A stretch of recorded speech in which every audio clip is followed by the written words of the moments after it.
Chair now recognizes Ms. Norton from Washington, D.C. for 5 minutes. Thank you, Mr. Chairman.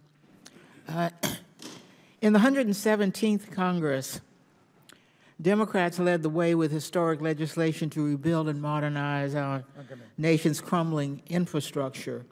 Congress passed the Bipartisan Infrastructure Investment and Jobs Act to rebuild roads and bridges in communities around the country, improve climate resilience, clean up pollution, and a lot more. During the first year of implementation, the Biden-Harris administration has already started delivering results. Over $185 billion in funding has been committed to more than 6,900 projects across the country. So, Mr. Dodaro, can you give a couple of examples of how the Bipartisan Infrastructure and Investment Jobs Act contributed to significant progress across several high-risk areas? Yes, absolutely. And I've called up David Trimble, our infrastructure expert. But first I would say, number one, surface transportation and providing stable funding over the long term has been on the high-risk list since 2007. And so the Infrastructure Act provided enough money to provide stable funding at least up until 2028. After that, there's going to be a funding gap again, which is why we didn't take it off the list. Also, the Inflation Reduction Act did provide a number of programs and grants to build climate resilience in up front. And so those are two ways that they make contributions to those areas. I'd ask Mr. Trimble if he has any additional examples. I think those are the two examples I would cite as well, but we're happy to meet with your staff to give you other examples we've seen in our audits. We've got a number of reviews ongoing, tracking the funding across a whole host of areas. So be happy to meet and go over those in more detail if that would be useful. I'd appreciate that. Mr. Dodaro, what concrete benefits did this progress deliver for the American people? Well, I think the infrastructure, by our accounts and by many experts in that area, was desperately in need of repair, particularly for surface transportation and bridges and other things. So I think, these projects take a long time to get developed, and there needs to be more work done in order for everybody to realize fully the benefits that are in place. And so but the funding needed to get out there and get started in those areas. I think climate resilience will yield a number of benefits, both to individuals as well as the federal government.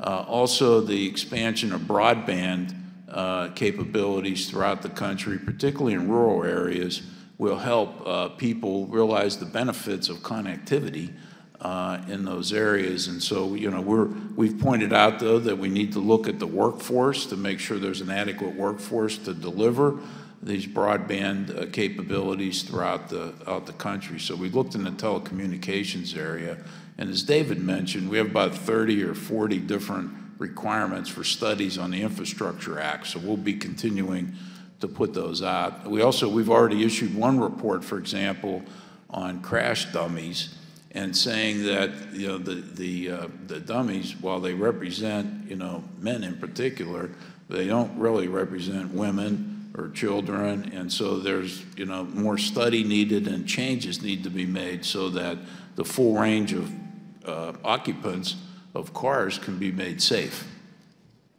For the high-risk area of funding the nation's surface transportation system, GAO did not provide a rating for executive branch agencies' progress because, and I'm quoting, addressing the identified issues will primarily involve congressional action, end quote.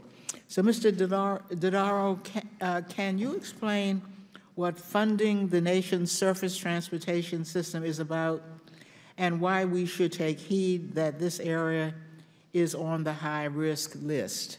Yes. Well, the national gas tax hasn't been raised since 1993. So the purchasing power available The model that was set up by the Congress is to have occupants and users of the roads and highways pay for the funding repairs. And that model, with the fact that the gas tax hasn't been raised, more people with fuel-efficient vehicles, now electronic vehicles, that model is not going to be sufficient, has not been sufficient in the future. Congress has supplemented the amount of money going into the Highway Trust Fund by making general appropriations available. And now the Infrastructure Act covers that for at least the next 5 years. But the long-term financing really is not there. Now, we're looking at some of the efforts to look at the mileage driven and to perhaps have a different model of people paying a certain amount of money for the miles that they drive every year. There's some pilots going on throughout the states. We're not sure whether it's going to be scalable yet. That's one of our recommendations to the Department of Transportation. So I yield back